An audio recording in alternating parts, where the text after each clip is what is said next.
Yo, what's up, guys? Welcome back to another episode of the Cork It podcast. My name is Kyle Schwieger.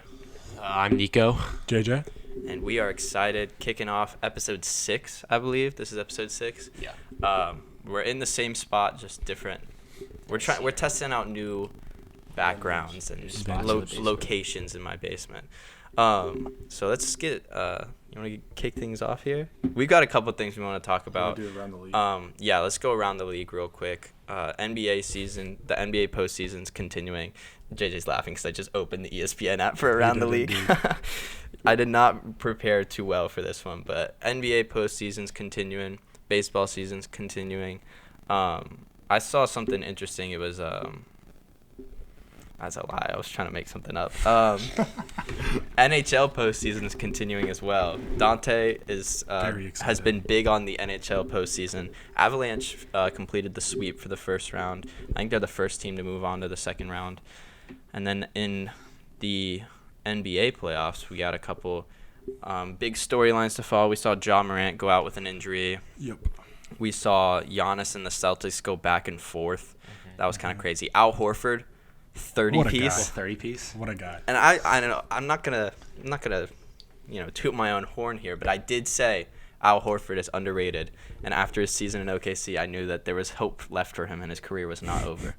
I did say that earlier this year, and you know it too. And Dante's like, Al Horford's horrible, and I was like, you gotta trust. You gotta trust. Dante was crapping on Kyle's take of Al Horford still has it, and I mean Kyle's right. He's been doing good for the Celtics. It's that OKC rehabilitation. Yeah. Chris Paul, Al Horford. You pass through OKC and then you just continue to be great. I don't want to take credit for him, but Ricky Rubio did spend 1 or 2 days in OKC, so that's true. And he kind of turned it up after that. So it's that OKC. All right, but let's go. Let's dive into these playoffs a little bit. I know JJ talked about this off camera, but doing a potential reevaluation of our picks for the playoffs here, because a lot has changed. You have no reevaluation? All my picks are right. Let's go down. Let's talk about your picks. You have your picks pulled up? Okay, let me pull them up. Nico's. Okay, all my picks have been right, okay? I had one wrong pick, and it was all my picks have been right, and all my picks for the championships are close or either on the way. Like Warriors going to the Western Conference, they're up 3-1. I mean, I think that's going to pan out. Suns Mavericks, I mean, it's closer than I thought it was because what is it, 2-2 now? Series tied? Mm-hmm. I think so, yeah. But, I mean, I still think Suns are going to pull away with that, so Suns are going to go. And then, I don't know. You don't know? You think Mavericks could? I mean, not that I think – I mean, I still think the Suns are going to win, but, the way that Luka has been turning up and the way that they've been shutting down, some of that Suns offense has been interesting. It's been interesting to see. It has been, yeah. It's been interesting seeing the Mavericks step up defensive-wise and then what they've been doing. But and on the East, I mean, okay, last week you were saying even with Joel, the Sixers can't make a push. They just won 2 straight when Joel was back. Okay, to defend that, Bam has just been getting worked. So by Joel. By Joel. But also I did not expect – I expected Joel to be Joel, but I did not expect – Harden did go off that one game. I didn't expect that. I didn't expect that. And some of the other accessory pieces. They just been shooting well. Yeah, exactly. The 2 games they won, they just shot very well. They live and die by the 3. So So I mean, they died the other night. Oh my gosh. So they can't buy a 3 to save their lives right now. So But I mean, I got the Sixers moving on. The Heat have been very disappointing. I mean, I knew that. I said that before the playoffs. The Heat, I just never thought they would be a realistic team to go to the Eastern Conference. But why? Why? Did you think that they'd stop shooting the way? I just think they were one of those. They weren't as good. They weren't as the other teams when they're both teams say at their best. Yeah, so they weren't as bad as the Jazz are when they have a great regular season, then in the playoffs they just don't do well. I guess. But I just kind of thought that they were just pretenders in the regular season because he had number 1 seed. But I just feel like they were one of those teams where they weren't a true number 1 seed. You know what I mean? Yeah, that's fair. I went to the playoffs okay, the Suns number 1 seed. Yeah, the Suns and the Grizzlies both had better records. Good. I believe that they would go far. The Suns, not Grizzlies. Yeah. And then with the Heat, I was just I mean, they'll win the first round because it was the Hawks. Mm-hmm. I knew that. But then once they face a good team like the Sixers, Right. I was like, I mean, they could win if they do. I mean, yeah, I'll be wrong, but like, I just was never shocked that the Heat wouldn't make the Eastern Conference Finals. So that's why I put the Sixers beating them, which could still happen. Right. And then, I mean, Bucks Celtics, that's a close series 2-2. I have the Bucks winning, indeed. but I still like Celtics in 7. I still like Celtics in 7. Yeah, I can see that. I made that call a while ago, and Dante got mad at me.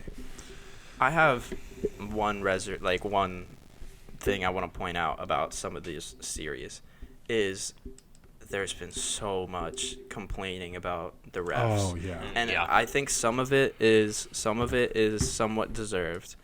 But here's been my pet peeve this entire, and I'm not saying it's all fans, right? But the Celtics fans who complained about Game 3, the refs in Game 3, and they're like, the refs are selling this game. The refs can't, ref Giannis. Giannis gets to bulldoze through teams, do whatever they want. Yeah. And it was the last 10 minutes of the game. The Celtics shot 16 free throws, and the Bucks shot 0. Right. yeah. And they lost by 2. And so I just can't get behind the whole, like, oh, the refs are selling. Because, like, yeah, okay, it's kind of hard to ref Giannis. I'll give you that. Because it was like when Shaq played in the early 2000s and 90s. Yeah. And it was... it's hard to ref Shaq because he's so much bigger than anyone that any contact he makes with someone, they're going to fall, right? So is that his fault for just being so much larger than everyone else? I mean, it's hard to ref that, right? Obviously, like, he drives into the paint, someone falls. Marcus Smart had a great charge against him in crunch time last night. And so there's definitely, they do call it. But at the same time, like, there's going to be a lot of no calls just because he's a lot bigger than other guys. Yeah. And most of the time, I'm not going to lie, unless their feet are set, if there's a no call, it's probably just not a blocking foul. Right? Yeah. So, like, it's going to be called both ways. But I will say this, too. I didn't like the refs in the Sixers game, mostly because, and I've always been against Harden searching for fouls. But and I do think that he does a good job of drawing the contact. I will say that. Him and Joel, are they foul? Do they search for fouls? Yes. But do they do a good job of it? Yeah. Right? Like, I mean, like, we can be like, oh, well, I don't like the way he plays his game by, putting his arms or, like, locking arms with someone and drawing the foul. Yeah. It's still a foul at the end of the day. So I can't get mad at the refs for calling it. So, but I will say this, though. James Harden went on that tear at the end of the game. He had, like, 3 straight step-back threes. Yeah, he can't closed. deny that. Insane. But there were 2 in specifics and ones that he got or not even and ones. I think they were just fouls on layups. And there was no contact whatsoever. Yeah. And it's just, I just think it's, I think as people, we're so, and you and I were both refs for basketball at some point, right? Granted, it was like fourth graders, Yeah. 4th grade girls basketball. But I do think that the refs have a harder job than people give them credit for. Yeah. And like people are like, oh, well, just make the right calls. When you're on the floor, you don't see everything, It's tough. right? Yeah. It's hard Yeah. to see everything, and it goes so fast that, like, obviously when you're at home and you watch the replay in slow motion, you could be like, what an idiot, how did he not see that? In full speed on the floor, it's tough to difficult. see it. It's tough to see.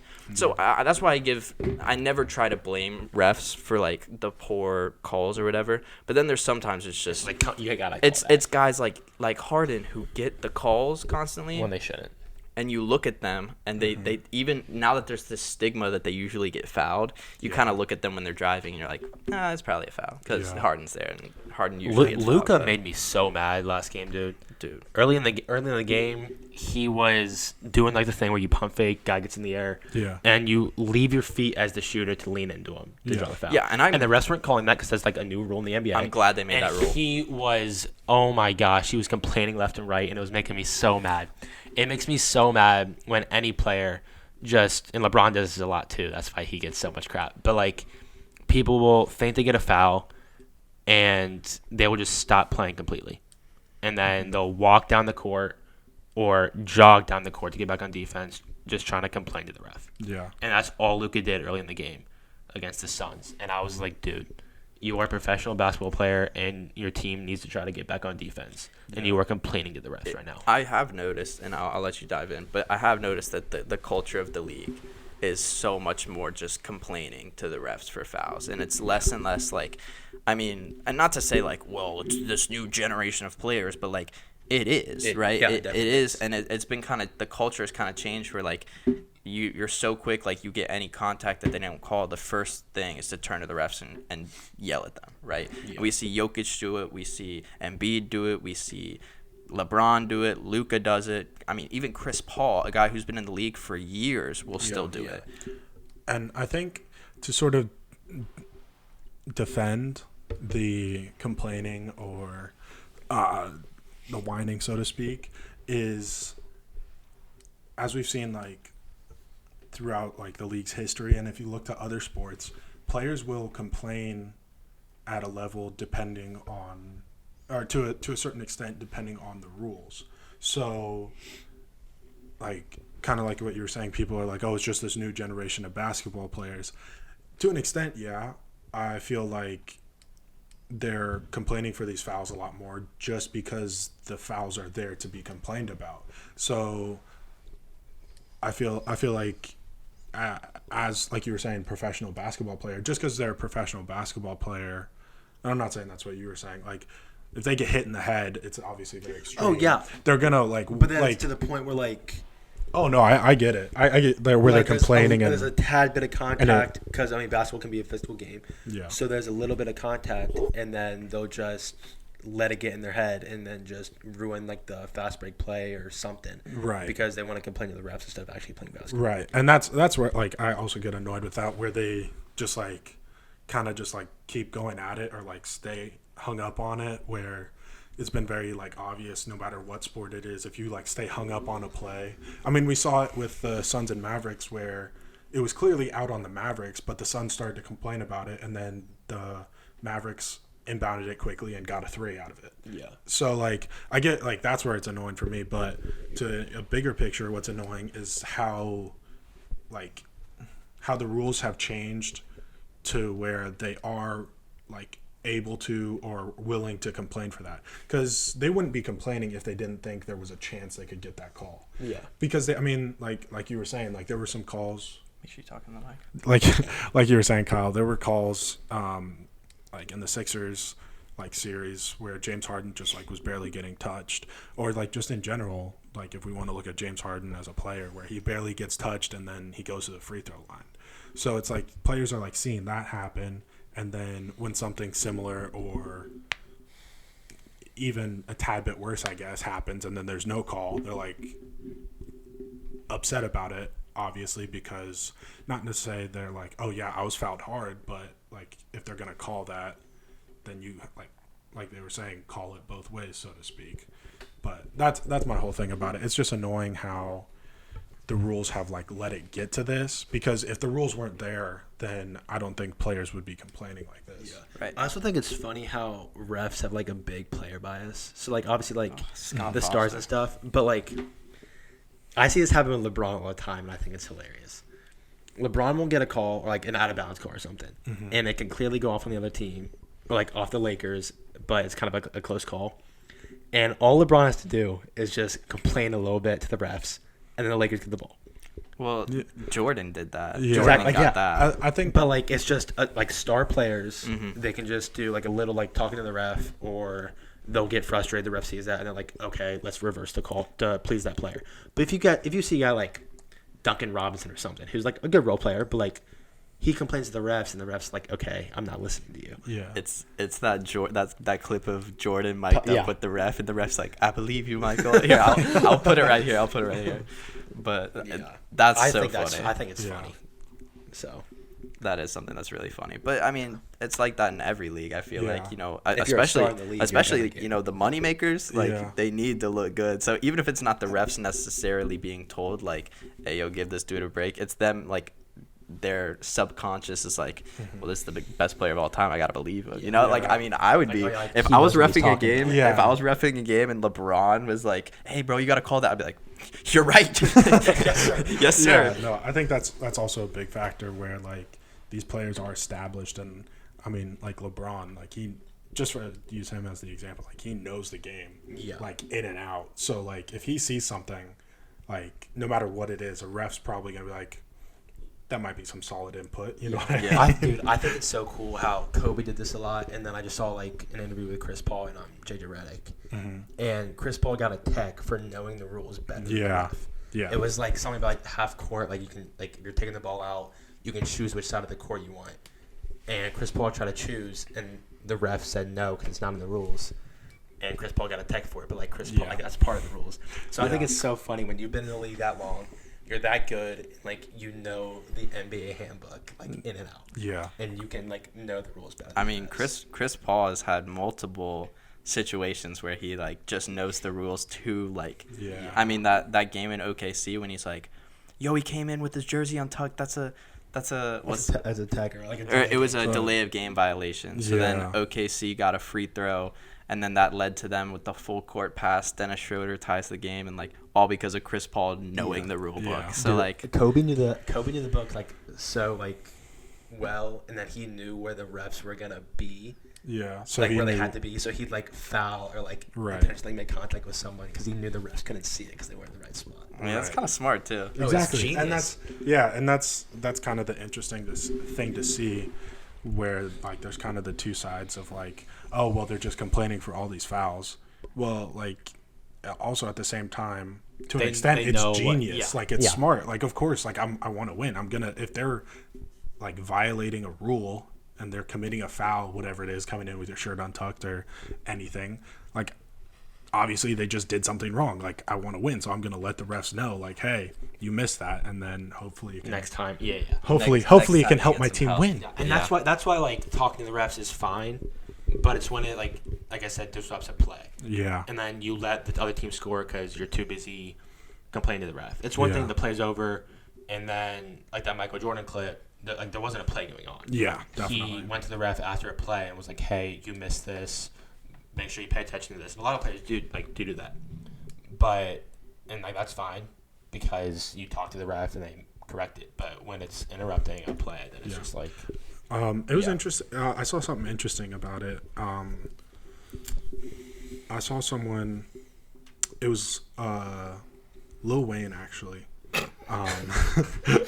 No. So I like to watch Undisputed and Skip Bayless and Lil Wayne.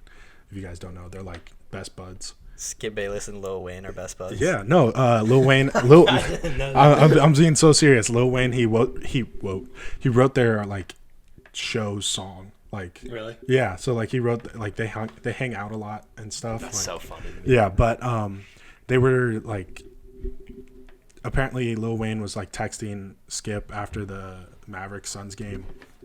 Like he was pissed about Luka. Like I saw his tweet on Luka. Luka bomb or something.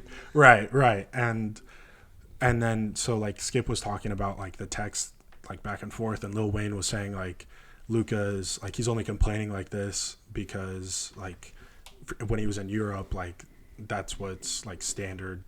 Like maybe that's why we're seeing so much. And same with Jokic and a couple of the other like European players, which I thought was interesting because then like just growing up and like living in Europe, obviously still basketball isn't the biggest sport. The biggest sport is growing so much. It's growing, but like obviously still the biggest sport is soccer, and obviously there's the notion or the stigma that soccer is literally just all about complaining and flopping and all that. And so I think it's interesting to see sort of maybe the same mentality or similar mentality in players who like were more involved or I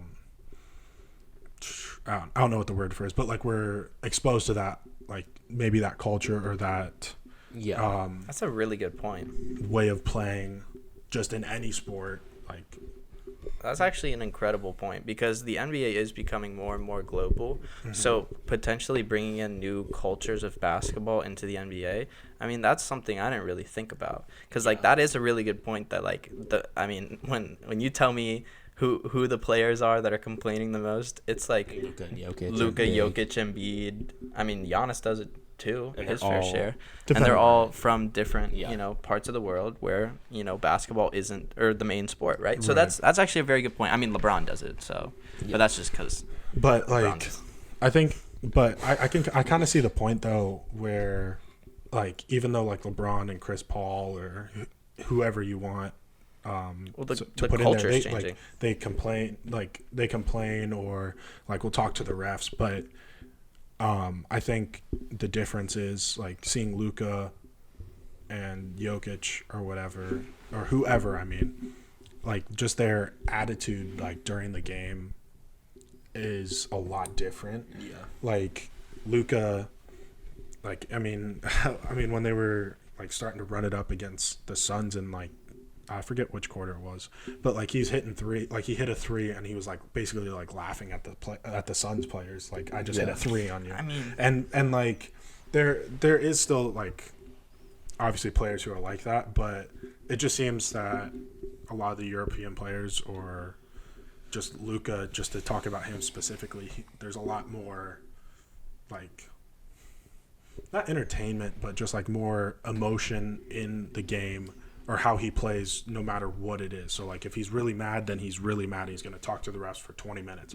Or if he's really happy, then he's really happy and he's going to like joke and like showboat about it. Yeah. So I think that's been interesting to see how he plays like that and how some other players are like also sort of following suit.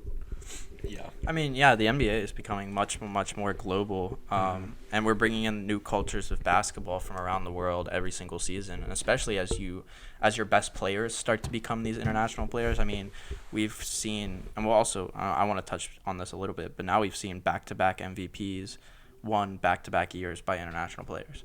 So Indeed. I think that's something interesting. You know, we're seeing the best players in the world. I mean, three of the top, or I'll include four. I'll include Joel Embiid. Four of the top 6 or 7 players in the league right now are international and foreign born. Mm-hmm. So we're seeing so much more culture in basketball just from other countries. So we're seeing, the European cultures. And now it's to a point where I wouldn't be surprised if, when we grew up, we watched the Olympics and the USA basketball, and we were a force to be reckoned with, right? Yeah. I mean, like, they were like wouldn't lose a game and they would win every game by at least 30 points. Yeah. And it was LeBron, KD, Wade, Kobe, D-Wade, Russ. I mean, who else? Tyson Chandler was on that 2012 team. I love that 2012 team. Kevin Love was on that team. Darren Williams. Yeah, that was a fun team to watch.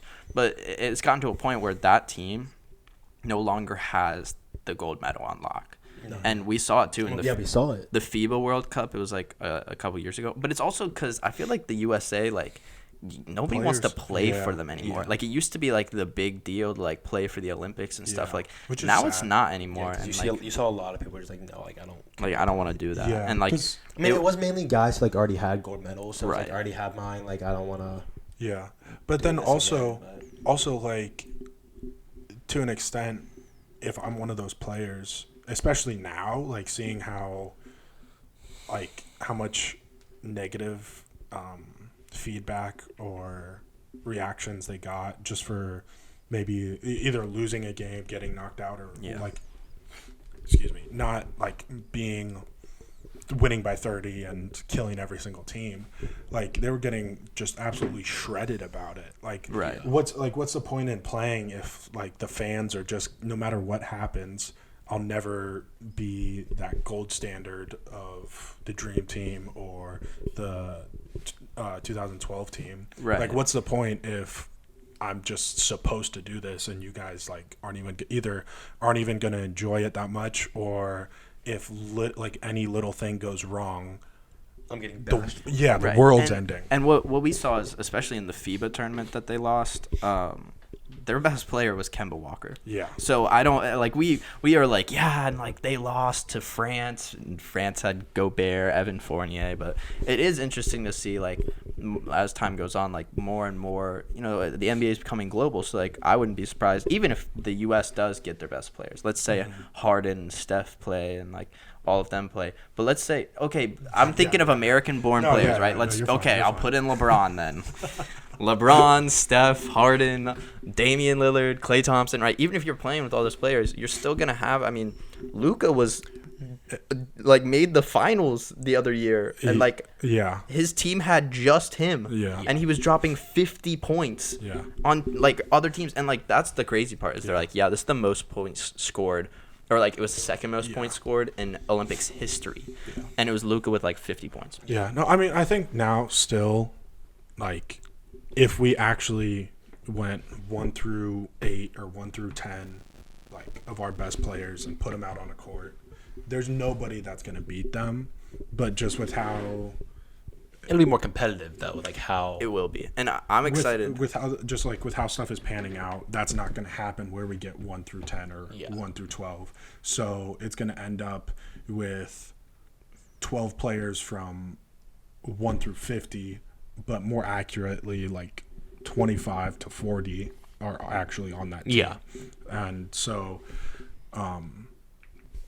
So games are going to be a lot closer. It's going to be a lot more competitive, which will be interesting to watch. I hope American fans like get away from just the expectations and just enjoy it. Like, I mean, if you look to the World Cup, like if you look at the actual World Cup that's coming up, obviously everyone wants to win it. Everyone's like, oh no, like our country, like we need to win it. Like our country's the best. And obviously there have been absolutely horrific stories in countries, and how they treat their players if like say they have like lose like a really badly or whatever. But overall, like for fans, like the World Cup's just a World Cup, and like they just, no matter what's happening, like they're just enjoying that they're even there. And so I think that's something that hopefully will change as time goes on. But I don't know. There's a lot of countries out there. I just pulled up a list of foreign-born NBA players, and Slovenia, they've only got like Luka and Goran Dragic, but then Serbia's got Jokic and Bogdanovic, and the power forward from, or last time I checked, he was on the Sacramento Bjelica. You know what I'm talking about? He's like number 88, but he was on the Kings. Then there's like Giannis, who alone could will a team. But my favorite sleeper team is Canada. Canada's got so much young talent, and this might just be coming from a Thunder fan, but I mean, like Shea, Lou Dort, they've got Andrew Wiggins, RJ Barrett. They've got they've got guys that are like no longer good, but like Tristan Thompson, O'Shea Brissett, Syracuse alum, he was a beast, and he still is. Kelly Olynyk, I will say Australia. Jamal Murray's on Canada. Dwight Powell, Dylan Brooks, right? There's a lot of people that you don't realize. Brandon Clark. Yeah. And then Cameroon would be interesting with Pascal and Joel. Although I saw something about Joel Embiid trying to get French citizenship so he could play on France's national team. Really? Which would be him, Gobert, Evan Fournier, Ntilikina, Gobert's Teo Maledon.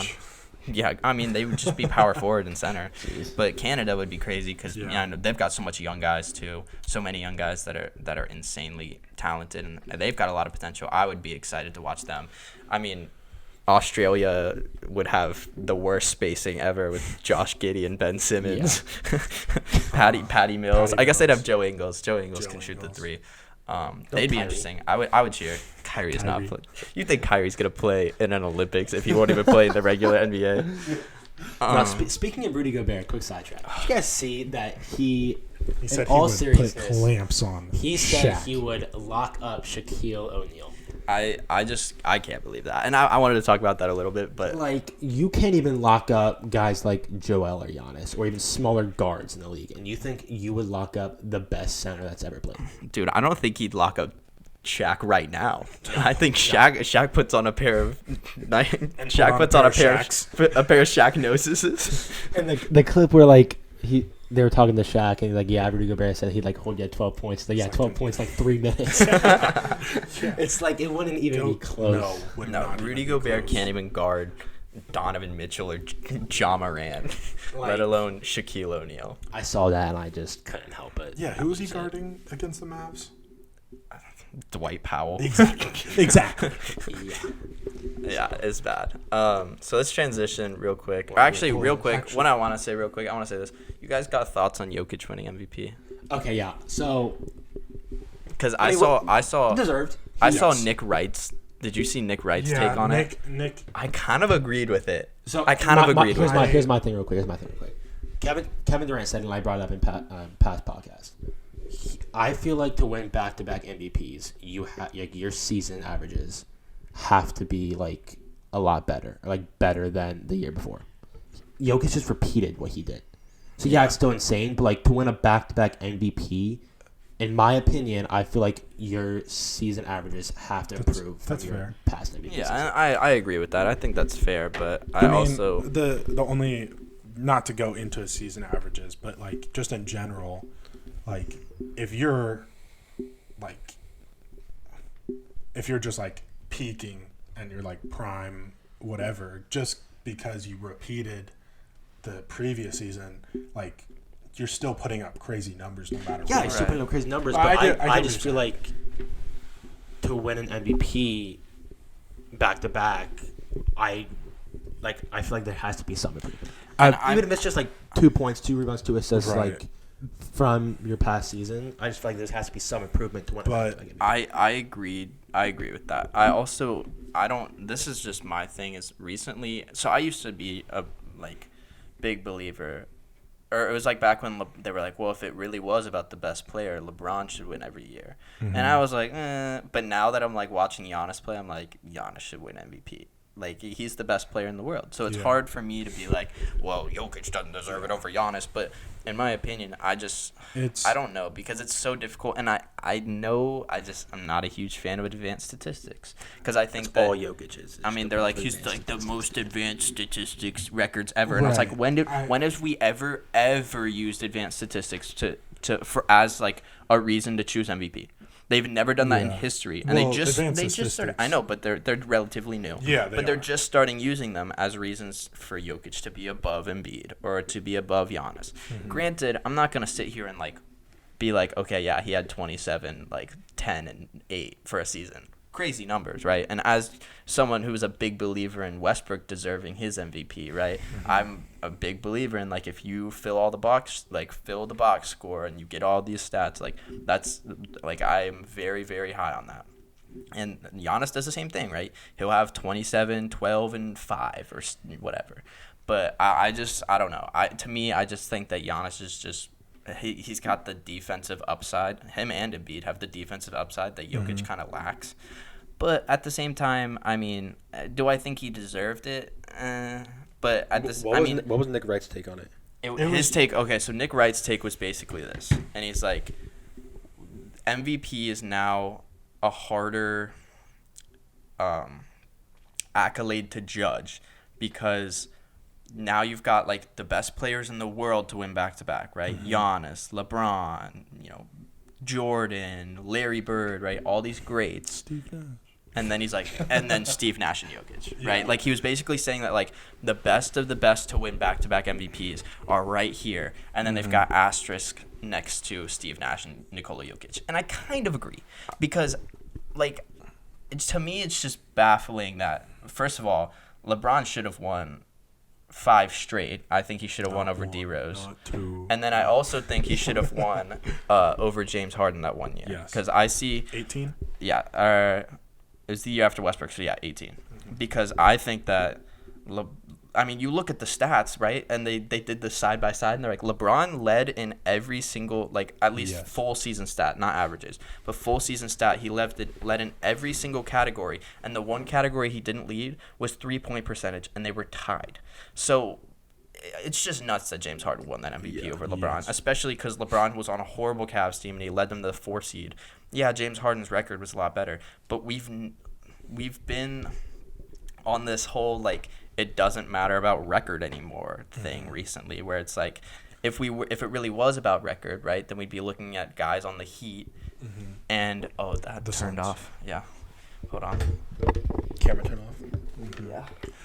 Guys on the Heat and guys on the Suns, because it used to be the best player on the best team won it.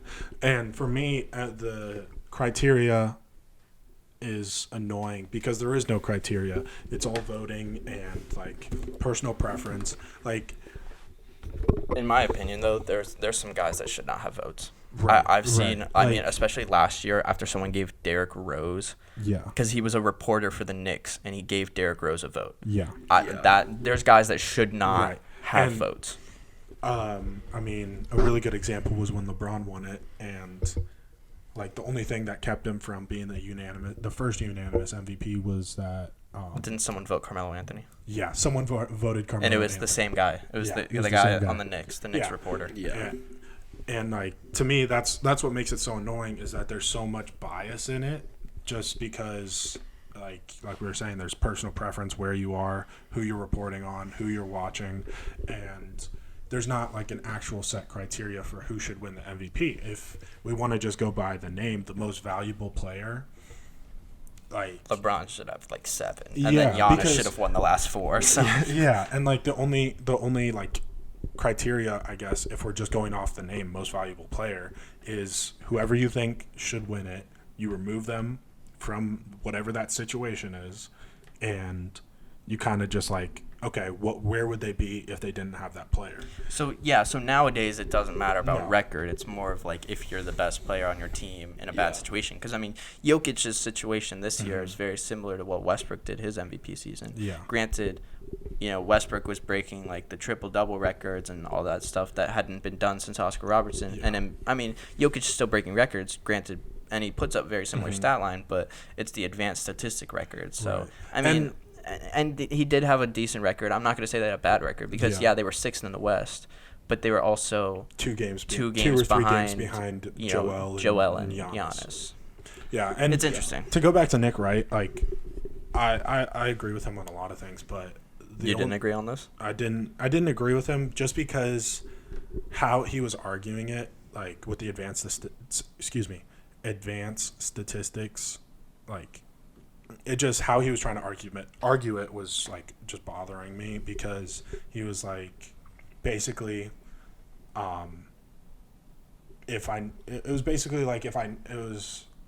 need advanced statistics, or like if a computer's telling me that like he's playing good, then there's no way that he's like should be considered for it. I'm misquoting it a little I'm kind bit. of understanding that if you need advanced statistics to make his case over another player, then in my opinion, like, yeah, I don't know if you should, like, the advanced statistics should be an extra thing in my opinion. Not right? putting you over It should be Right. okay. Well, Jokic was insane, but also look, he had the best advanced statistics. But it shouldn't be, well, I think Jokic is better than Embiid, maybe because he doesn't have the defense, but his advanced statistics are so much better because.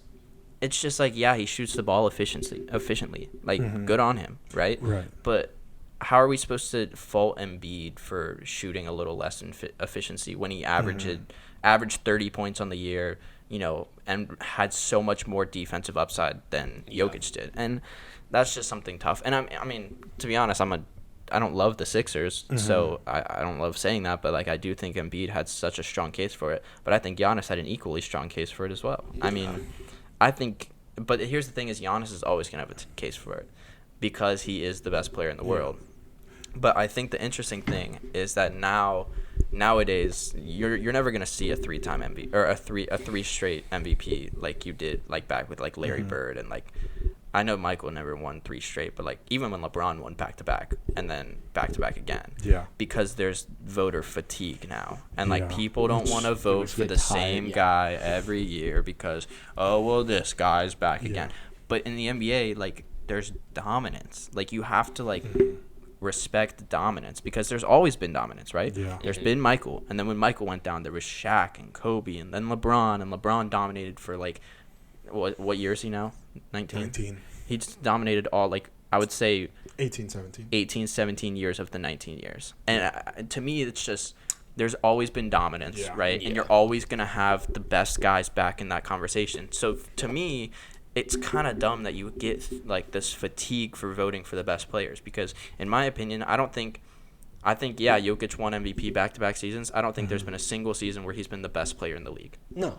I don't think there's both those MVPs he was not the best player. But that's the thing is the MVP doesn't always go to the best players. So I mean, we need to get a criteria I do agree with that. I think you do. Once we get on the same page, then these these debates that everyone has about who should be MVP, not necessarily will be clear cut, but it'll be clear cut in what you're arguing about. I feel like, and it's all narrative based too, because I mean, I agree with you, because if we're gonna choose one season, Derrick Rose is an all-time. He's a great player, and he's a fan favorite, and I respect what he did on the court. I respect what he did off the court. He's got a lot of heart.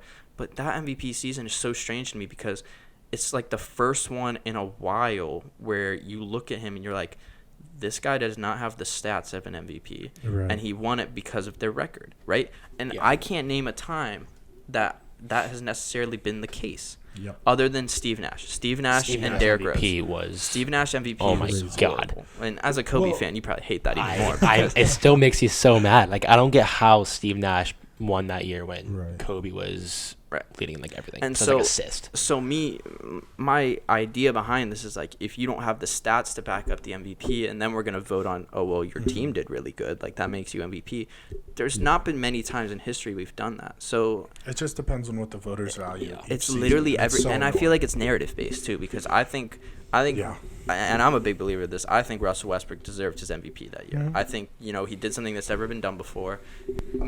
Kudos to him. Yeah. But then the next season, James Harden. There was a lot of people saying Harden over Westbrook for Westbrook's MVP season, and that was one where it's like it was the same debate as like Harden over LeBron the next season, right? Yeah. Like Harden did not beat out Westbrook. I think he beat out Westbrook for assists per game, but he didn't beat him out in any other statistical category. And then LeBron the next season beat out Harden in every statistical category, and they gave it to Harden because Harden had a better record that year. Yeah, they took him to the 1 seed. So now we're gonna kind of take. It's like we're gonna pick and choose when the record matters. Yeah. We're gonna pick and choose when team success matters because it's all narrative based. So I do agree. Like player hierarchy matters. Right. So I agree that there needs to be some sort of criteria for us to get that.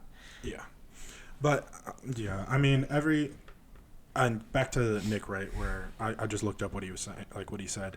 Like, what was not annoying me, but where I just didn't agree with him was how he was trying to argue against advanced statistics. He was basically just saying, well, like, the computers could be wrong.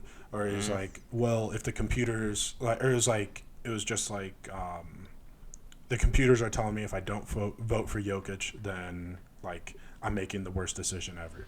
Yeah. And so like I get the pushback of like we can't just jump in like like only trusting what the computers tell us, because obviously like there are statistics that like just on however they're calculated like either misconstrue or can be flawed for whatever reason.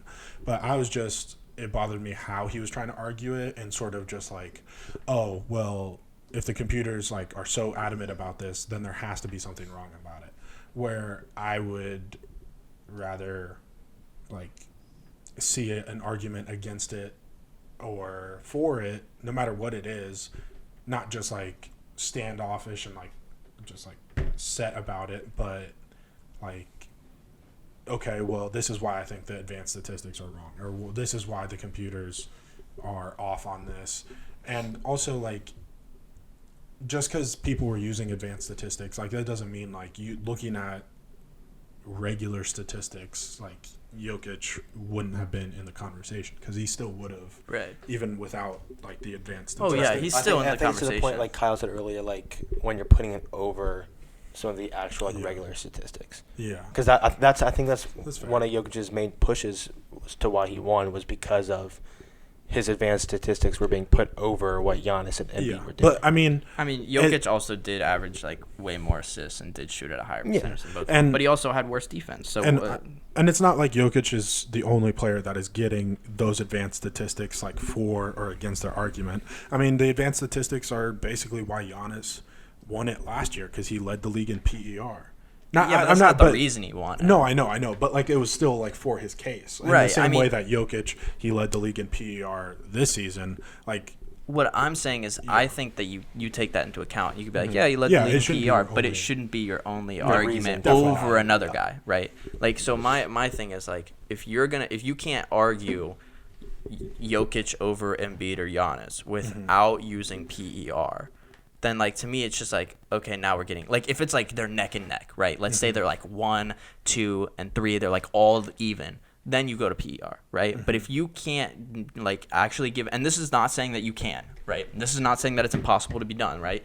If you can't argue Jokic over one of those guys without using PER as your main, or like advanced statistics as your main argument, then I don't think you should win it. However, I'm not saying that you can't do that, right? Because obviously you can. Like, I mean, he averaged 27, 14, and 8, right? That's nuts. So if you can argue that over a guy, and like let's say like, to me it's like if they're all on the equal playing field. Then you go to advanced stats and be like, okay, well then it's Jokic. So I mean, it's not bad, but like you can't be like, you can't start there, right? So to me, it's just like the people that are like, well, Jokic did have the record-breaking advanced statistics season. He's like the most efficient ever. It's just, okay, if you couldn't argue that without like let's say like, well, this is like for lack of a better example, but like let's say Jokic didn't average 27. Let's say he averaged 24. 12 and 8, right? Let's go with that stat line. Much less points per game than the other two. You know, the rebounds are probably the same and a little bit higher assists. At that point, if people were like, well, Jokic did have a crazy efficient season, then I'm like, okay, stop. Right? But since they did have all the stats, I'm not going to say that he didn't deserve it, right? But, I mean, I would have liked to see Giannis win another one, but that's because I think he's the best player in the world, and I think the best player in the world should get the MVP. Yeah, so we're at 45 minutes here. Did you guys have anything you want to add on to that? No. Do you guys want to do QB? So I think we'll wait on that because it's not really time relevant. We redid our QB list, and we made an Instagram reel, and it got a lot of traction too of our top 10 QBs, and there was some comments recently that were like hardcore bashing Nico. They're like, Herbert out of your top 10, you're crazy, you're tripping. So Herbert at 11 is atrocious. We redid them. We used a website, the Stay Hot podcast created. And we got our top 10s, and I'm happy with my top 10. I think this is what my top 10 should have been. I actually wasn't too upset about my top 10. But we'll get into that into another episode because we're running out of time here. Anyways. Do you guys want to, real quick, I know we talked about this, let's do a little would you rather, a little fun way to end this. Also, I sent you guys that TikTok of Jameis Winston pronouncing Chris Olave's name. I didn't watch that. You didn't watch it? You didn't watch it? Here. I was in the car when you sent it to me. Let me see if I can. Chris Chris Olave. Yeah, that's how he Chris said it. Olave. Chris Olave. And I think that's so funny that he's his new wide receiver too, or whatever. So I mean, to be fair, I can see how it's pronounced that way. I mean, yeah, but like he should know. He was so confident when he said it. Chris Olave. All right, let's pull it up. I sent you this would you rather. Right, Let's pull it. I got to pull it up. Okay.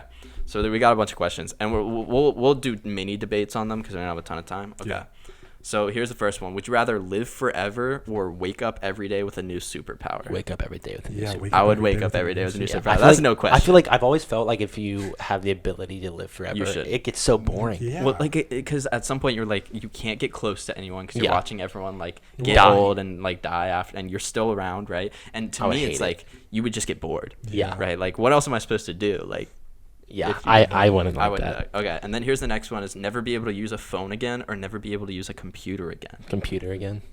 Technically, phones are computers. I mean, here's my thing: is I'm computer again. This one was kind of tough for me because my whole life is on a computer, right? Yeah. Like I can't. But for me, everything I do use my computer for, I can just use my phone for. Right. So for me, I would probably say computer, and then just like figure stuff out because I can't go without a phone. Yeah. I mean, like I feel like your phone is such a huge part of your life now that like it's hard to like not be able to use that. And then here's the next one: is be the ugliest person in the world or smell the worst. I'm ugliest person. I'll be ugliest. I could be funny. I could pull a girl by being funny. Yeah, I couldn't handle smelling. I hate smelling bad. I hate smelling bad. I can't stand it. It doesn't matter how good or bad you look. You can't be around that person. You can't be around. But if I'm funny, everyone's gonna want to be coming to me. Yeah. It's like, hey, what's up, Alec? Exactly. Here's the next one: is lose the ability to cry or cry every day randomly for 20 minutes. Never cry. Never. I mean, it's hard for me to cry like now as I've gotten older. Like I've only cried like once or twice. Just imagine though. You're like only been on a date with a beautiful woman, and you just start crying for 20 minutes. Oh, but wait. But then you could play the sympathy card. Oh yeah, Well, he's sympathy card. He's like, just so beautiful. it's just a little emotional. Yeah, It's just a I little would bit rather emotional. I'd rather lose the ability to cry. Yeah, I mean, I would probably do the same. Although that sometimes make you feel inhumane. Like there'll be sometimes I'm like, maybe I should be crying right now. Like, I feel like that all the time. like, cause I don't cry that often. Like it's Yeah. weird. Here's the next one: is be the best in the world at one thing or be good at everything. Ooh. And this one I kind of thought about differently, right? Because if you're good at everything, like, okay, yeah, that's great. Like you'd be like the cool guy at all the parties because you're the guy that's really good at basketball, but then really good at soccer and really. But if you're the best at one thing, you can capitalize off of it. Because if I'm the best at basketball, I'm I'm making money on that. But right? if I'm just good we at get to a lot of choose what we're things, the and it's best like I don't. That's the interesting thing because if you get to choose, I also wanted to know, like, if we're the best at one thing, does that mean we're like bad at the everything. worst at everything? I don't else, think it's or are we just necessarily you're the average? worst. I think it's just okay. You're- Take you as yourself right now. You're the best at one thing now. You're just like you just grab one thing, like there's one skill that you're now the best at. Rather than, let's say you were good at everything, right? So you'd just be able to do everything at a high level, but like let's say you're good at basketball, but you wouldn't be like NBA level. But you'd still like, let's say like D1, right? You're good at that. Like you could go D1 in any sport, but you couldn't go pro in any sport. Right? That kind of level of I good. feel like I'm I'd rather the be best. versatile. I'd want to. But be like, the best. see, I you feel see like how that'd that'd be be more interesting? fun. Because you still wouldn't. But here's the thing: is like just like Because then I could like so go like rock climbing, if you were just gonna live your life, skydiving, right? and be good at Be it. good at skydiving. This is luck. It's not luck. It's luck That's not on luck. weather conditions Okay, fine. and if the parachute opens or not. That's not I think this answer depends on how you want to live your life. If you just want to live your life like yourself right now, I and feel just like being good at one just thing would be good at everything, because then you'd be good at cooking and you'd be good at It could every eventually get sport. You'd be boring. good at I cooking. You'd be good at The best public at one thing. speaking. Yeah, but Your like point. okay, so like if But you the- want to use the best basketball, you're gonna get old. Okay. And then, But he'll what are you still gonna be do? the best at it. So if you're the best at one thing, he'll still be the best at it. But And so again, it's it's not- impossible. Okay, It's impossible. I would choose good at everything if the criteria was I'm the best, but I'm awful at everything else. Yeah. Yeah, Yeah. if it's But the I'm best the at one best, thing, depends I'm on the awful at criteria. Still everything like else. average everything else. Yeah, I'm doing the best. Yeah, at everything. I think it's interesting, but I do think if you're the best at something, you can capitalize off of it and make money. Yeah. But if you're good at everything, I mean, you're just gonna have fun in life. You I can think also, I mean, you'll you just could be, still you could still capitalize on off of it, but I mean, like because it'll you'll be be good at like making money. good at making money. Yeah, you could be good at gambling. Yeah. All right, Be next. the best at gambling. This one's an easy one. The next one is physically stronger than everyone or able to fly. Fly. Physically stronger? Are you kidding me? Fly. Are you kidding me? Fly. This one's that easy. What's your strength gonna do when I'm in the air? What? It doesn't matter. I would never lose a physical fight ever. I wouldn't either because I'll be in the air. You couldn't. You could be Batman. I'd be Superman. I'd just be in the You air. wouldn't have the strength though. You can run away. I You got- can run away, get but you the can't. I got the you can't strength to hold fight. some bricks and fly and just throw bricks at people. Yeah, but then Okay, but you're still to me that's crazy because you won't have That's crazy. the strength that Imagine- Superman has. You could only the run Hulk. away. You could fly like could a be little the higher Hulk. and they can't Imagine the reach you. transportation I could have though. Okay, yeah, you can fly, but then you'd have like like super strong legs to run everywhere. that's not. Yeah, you would have super strong legs to run everywhere. I'm gonna be like the Flash. What or would you something, pick? What would you pick? Flying is so cool. I feel like though. flying is such an overrated superpower. I feel like I already have. It's No, so I'm kidding. overrated. It'd be so fun. I feel Flying like would be fun. Flying would be fun, but like, it's not as useful as super It strength. depends on the physique, because if to be physically Okay, stronger than everyone, You have to be you have to be the Hulk. Then yeah, I'm not picking that. Yeah. But if it's physically stronger, but I look like a normal person, I'd say fly and then work on my physique. Yeah, I work just out. I fly, hit the weight fly room. and hit the gym. Okay. Fly and I hit hit the the gym. gym. Okay. The next one is have a time machine or have a teleporter that will take you to anywhere you want. Teleporter. I'm taking a teleporter. Teleporter. I'm not For messing with time sure. travel, and teleporter makes everything so much I've seen too easier. many movies where time is messed up because of time travel. Exactly. So I'd want to teleport anywhere. Next one is huge imagination or photographic memory. Photographic I'm gonna take memory. photographic memory. Easily photographic memory. Because what is a huge imagination mean? Like, oh, I'm creative. I want to photograph. What's creativity gonna do for you? yeah, it's not Nothing. doing anything. It's not doing anything. You could for think of like funny jokes, I want a photographic memory. or you easily. could like think of the most, like you could make the most creative TV show ever. and then just be like super successful. Yeah, I guess. All right, next one. Do you have an answer? I feel like photographic memory, like in reality, like wouldn't help you that much. I feel like it doesn't matter if you're I guess creative imagination works. Like, I mean, you could be imaginative, or you could just remember everything you see. Memory, everything you read, you like. Everything you see. Everything you see. So if I read something, I memorize it. Yeah, I'd want that. But like, I wouldn't have to try again in school. How long are you gonna be in school? Man, I don't really try in school anyway. Yeah, exactly. True. Like, I feel like it's eventually just like not gonna be that useful. Also, like, what if you see something like really bad? Yeah, if you see something horrific and you can never forget it. That's actually a good point. I'm still taking photographic memory. You taking huge imagination? Yeah. All right, and here's the last one. It was tough. Never be able to say thanks again, or never be able to ask for help again.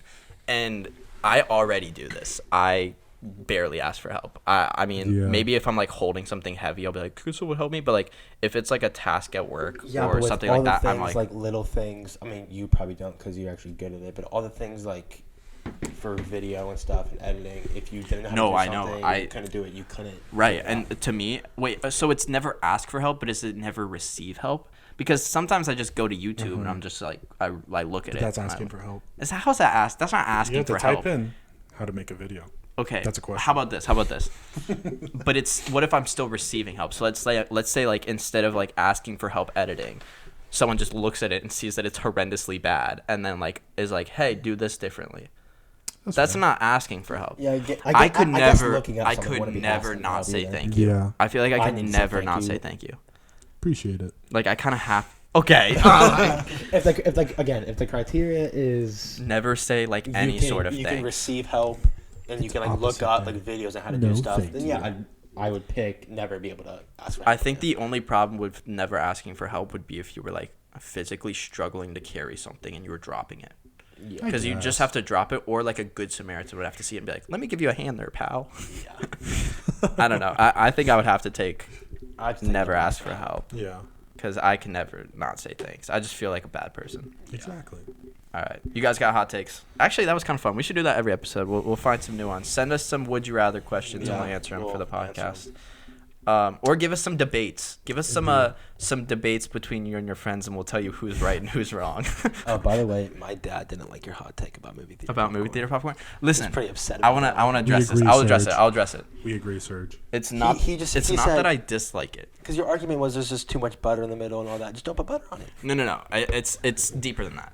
So here's my argument, and I'll tell you this. I'll start it off with this.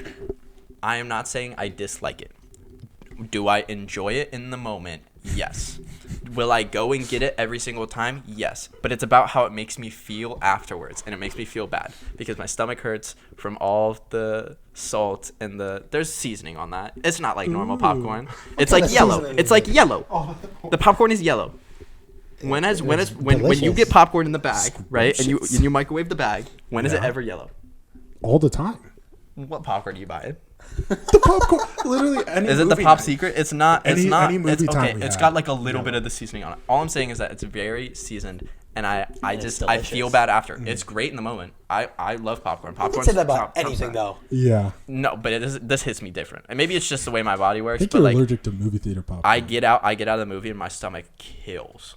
And I have to like sounds lay like down. a you problem. Yeah. It is a me problem, but that was my take. Is I just think that it's, in my opinion, it's a little bit too much for me. You guys got hot takes? Since we're defending hot takes, I would like to defend my Grizzlies in 7 take. Even though I said Grizzlies sweep take. That's even worse. No, you said Timberwolves sweep. Or yeah, I said Timberwolves sweep. In my defense, that was pretty bad. When I said it, it was very possible. I don't think the Grizzlies are going to win 3 straight, but Warriors winning the next one, the Warriors winning 5. Ja wasn't hurt yet. Yeah, that's fair. It's fair. I think if Ja was back in that game yesterday, they would have won. Oh my goodness, I don't even want to talk about that game. Steph's flop. That was pretty bad on the Dylan Brooks rebound. That was a pretty bad flop. But it kind of cost him the game. I don't know if I have. That's fair. I actually do have a hot take, and this is one I saw today, and it's if you hate on Arby's. And not be like, oh, I don't like Arby's that much. The food's not that great. If you hate on it, go on the internet and be like, Arby's is the worst fast food chain I've ever eaten in my life. It's disgusting. You have no original thoughts. You're just following the trend to hate on Arby's, because Arby's is so underrated and overhated. I think Arby's is fantastic. Although I've got beef with Arby's. Dude, Arby's beef and cheddar is delicious. Yeah. Arby's roast beef sandwiches are insane. I've got beef with the Arby's though, because they got rid of the potato cakes. And that was the best side. It was better than curly fries are really good. Their curly fries are fantastic, but I like the potato cakes better than curly fries, because they were like McDonald's hash browns but thicker. Yeah. So those were fantastic. And they got rid of them, and I was so angry. My only beef with Arby's is that their shakes aren't even shakes. It's just ice cream. You can't drink their shakes. But they're delicious. Oh, they're insane. They're so good. You can't drink it. Have you had their have you had their new their new nuggets? No. They're actually pretty good. I haven't been to Arby's in a while. Arby's is good. That's my hot take. Arby's is good, and if you overhate on it, then you don't have original thoughts and opinions, and you just follow a narrative. You're not a good person. You follow a narrative that is fed to you. You're not a good person. You guys got any more things to add?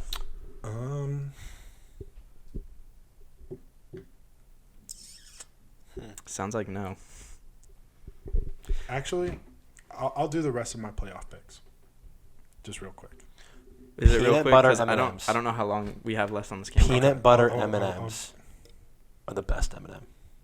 Ooh, you know what I really liked M&M wise? I really liked the pretzel M&Ms. I thought those were pretty good. Those are pretty good, but peanut butter M&Ms are the best M&Ms. They stopped making those. I know. I'm very sad about it. Or the peanut butter ones or the pretzel ones? Peanut butter ones. They stopped making the pretzel ones too. Yeah. Yeah, it's kind of sad. Did they stop making the peanut butter ones? I don't think so. I saw the peanut butter ones in the store. They're in the red bag. Yes, they have not stopped making them. All They're right. delicious. M&Ms. Actually, Skittles are the best candy. Like sour Skittles or regular Skittles? Tropical Just Skittles. regular Skittles. I like the lime ones. I'm glad they brought those back. Top tier.